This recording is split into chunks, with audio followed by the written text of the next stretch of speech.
Hey, the world's full of fantastic music. Each month, we explore an album of significance, its roots, how it makes us feel, and then banter about its influence and staying power. Join us on our journey as we dissect, discuss, and discover some of the world's greatest albums on The Sonic Collective. Another month, another album to select. And friends, this one has been a long time coming. I'm honestly shocked that we haven't already covered the Velvet Underground yet. This is Alan for the Sonic Collective, and it is March 2023. If you are unacquainted with the Velvet Underground, they are highly regarded as one of the most influential bands of all time, particularly in part to their debut album and the one we're reviewing this month, the rather redundantly titled The Velvet Underground and Nico.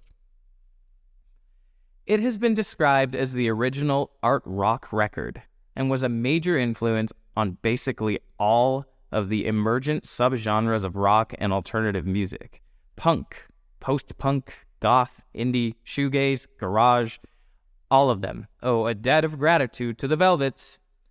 Brian Eno, who you may recall was the subject of our October 2021 pick, once famously said, while the album only sold approximately 30,000 copies in its first 5 years, everyone who bought one of those 30,000 copies went off and started a band.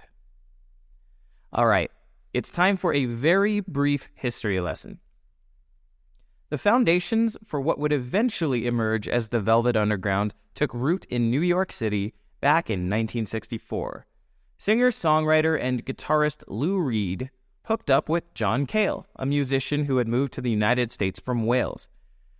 Cale took on the role of bass guitar, keyboards, and viola, and the pair bonded over their mutual love of musical experimentation. Sometime after that, they recruited Sterling Morrison, who also played guitar. A few other musicians would come and go, but Maureen Tucker, who went by Mo, would eventually land the role as drummer. The ensemble earned themselves a regular paying gig and would eventually catch the attention of Andy Warhol in 1965. Warhol became the band's manager, and they served as his house band at his studio called The Factory, as well as his traveling multimedia show, The Exploding Plastic Inevitable.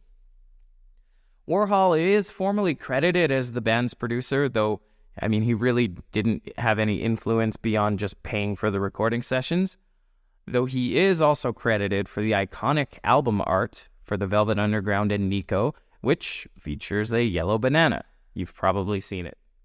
But did you know, in early copies of the album, the banana was actually a sticker? It invited the owner to peel slowly and see, and then by peeling back the banana, it revealed a flesh-colored banana underneath. Okay, at this point, you might be wondering who or what Nico is.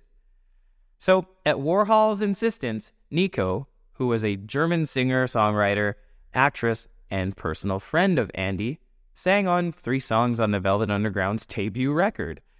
Warhol thought it was prudent to include a feminine voice in the mix, an idea to which the band consented reluctantly for both personal and musical reasons. And that arrangement didn't seem to last very long. So today, this album is held pretty highly on a pedestal. The Velvet Underground and Nico has been inducted into the National Recording Registry at the Library of Congress. The Rolling Stone magazine ranked it number 13 on their list of the 500 greatest albums of all time. That's high praise. Yet ironically, at the time of its release back in 1966, the album was a flop by all metrics. It was a financial failure.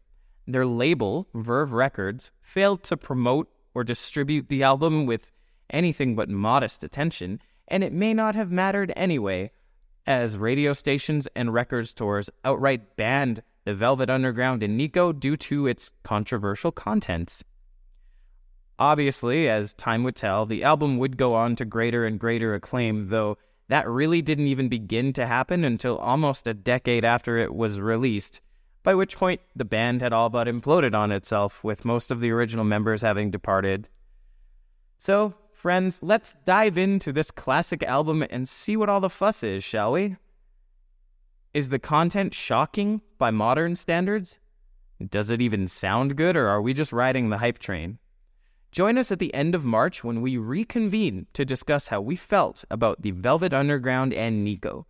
And if you're listening too, why don't you leave a comment and let us know what you think on this one? Until then, this is Alan signing out. Thanks for listening and exploring with us. We'll be back real soon with another pick and critique of albums that matter here at the Sonic Collective.